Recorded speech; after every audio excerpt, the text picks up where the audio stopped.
Today we're going to talk about the GOP's last-ditch effort to turn our attention away from abortion before the midterms, and I interview former federal prosecutor Glenn Kirshner about the $250 million lawsuit against Trump from the New York Attorney General, his failed gamble with the special master, and even what punishments Ron DeSantis could face from his migrant stunt. I'm Brian Tyler Cohen, and you're watching No Lie.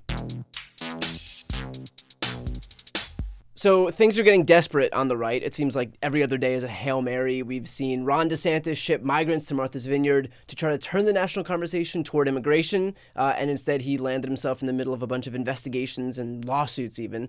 He's taking heat also from a key voting bloc, Latinos. One South Florida radio host compared DeSantis' actions to Fidel Castro, the former Cuban dictator who relocated Cubans in the 60s. We also watched as Kevin McCarthy and the GOP introduced their Commitment to America platform, which is important, I guess, because Republicans are so unwilling to actually do anything that when they actually come up with a platform, it's somehow news. Like, it's news that one of the two major parties might actually stand for something that's not blindly following whatever words fall out of Donald Trump's face that day, although they'll still continue to do that. That rollout was just a bunch of platitudes about, creating a strong economy and safe streets and a free future and an accountable government. I mean, really, really groundbreaking stuff. A strong economy, as opposed to the Democrats who, as we all know, are now running in this midterm cycle on a "we would like a weak economy" platform. We've even watched them lean into abortion to try to retake the narrative that way, which is the funniest strategy to me. Like, you've got Lindsey Graham, who's so high on his own supply, so insulated by these far-right theocrats that he's surrounded by, that he's like, everyone I've spoken to wants this nationwide abortion ban, so let's lean into it. Let's not run away from who we are. And every other Republican's like, what the fuck are you doing? We're not supposed to say the things that we're going to do. And so now Republicans are simultaneously trying to divert attention away from abortion while also contending with people like Lindsey Graham, who keep saying the quiet part out loud and advocating for exactly the thing that they're trying to hide. But at the end of the day, that's our answer right there. The old Dan Pfeiffer adage: we need to focus on issues that unite our party and divide the other party. The issue of abortion unites the entire left and very, very clearly divides Republicans. And I'm not just talking about their strategy in terms of how to deal with it between hiding it and embracing it.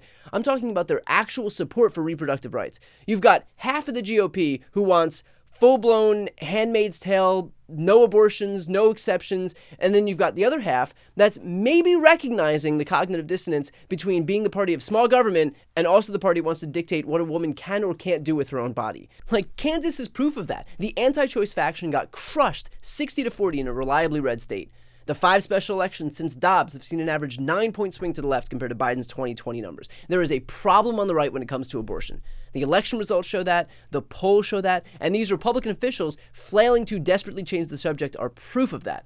Like, honestly, they're doing our jobs for us. By looking at the right's desperation to talk about anything but abortion, they are telling us that what we should be talking about is abortion.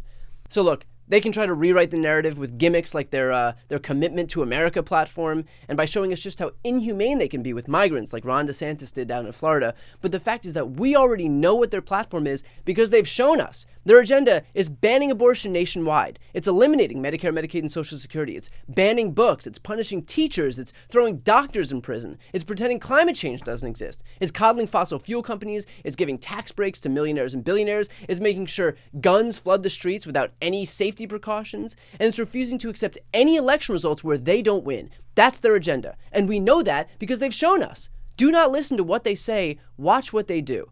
So if that's what you're looking for, vote for Republicans. But if you want a party that's made sure that you can get free COVID vaccines, if you want a party that has upgraded our nation's infrastructure, if you want a party that's passed the first gun safety package in decades, a party that's funded the biggest climate investment in history, if you want a party that's finally allowed the government to negotiate lower drug prices, made the rich pay their fair share, forgave student loan debt for 43 million borrowers, added 10 million jobs, brought the unemployment rate down to a 50-year low, strengthened NATO, stood up to the world's dictators and autocrats, if you want those things, if those are your priorities, then support the party that's made sure all of those things are a reality. One quick note, the January 6th committee is back for another round of hearings. I'll be live streaming the first one on September 28th. So if you want to watch along with me, just go to the pinned video on my YouTube channel and hit notify me to get alerted as soon as I go live. And finally, here's a clip from my interview with former federal prosecutor Glenn Kirshner. This is ostensibly an open and shut case. Like, we know Trump inflated his asset values to derive benefits on loans, and we know he deflated those values to lower his tax burden. Is there any potential defense for Trump here? Like, is there anything that he could hinge his hopes on? No, this is not a triable case. And the Trump has already tried to settle, and reportedly, Attorney General Tish James said, "No, we're not going to settle."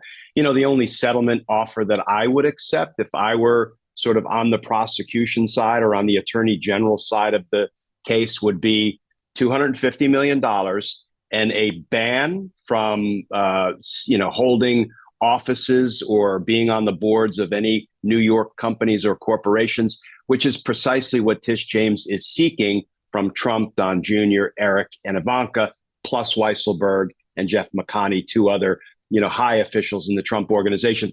That's the only acceptable settlement offer, because not only does Letitia James have the goods, as can be seen in that 220-page complaint, she has the witnesses who will deliver those goods. Because when you read through the complaint, it is replete with phrases like, and then Donald Trump personally directed X, Y, and Z. And then Donald Trump personally certified the following representations. And then Donald Trump told his staff to do X, Y, and Z. She's got the goods. Donald Trump loves to try to insulate himself like a mob boss from that kind of evidence. Well, Tish James has that kind of evidence. So if she's got the goods and she's overseeing this civil case and Alvin Bragg was overseeing the criminal case for what I believe is the same matter, and that case seemed to be on ice, where does the disconnect come here? How does she have something that's such a home run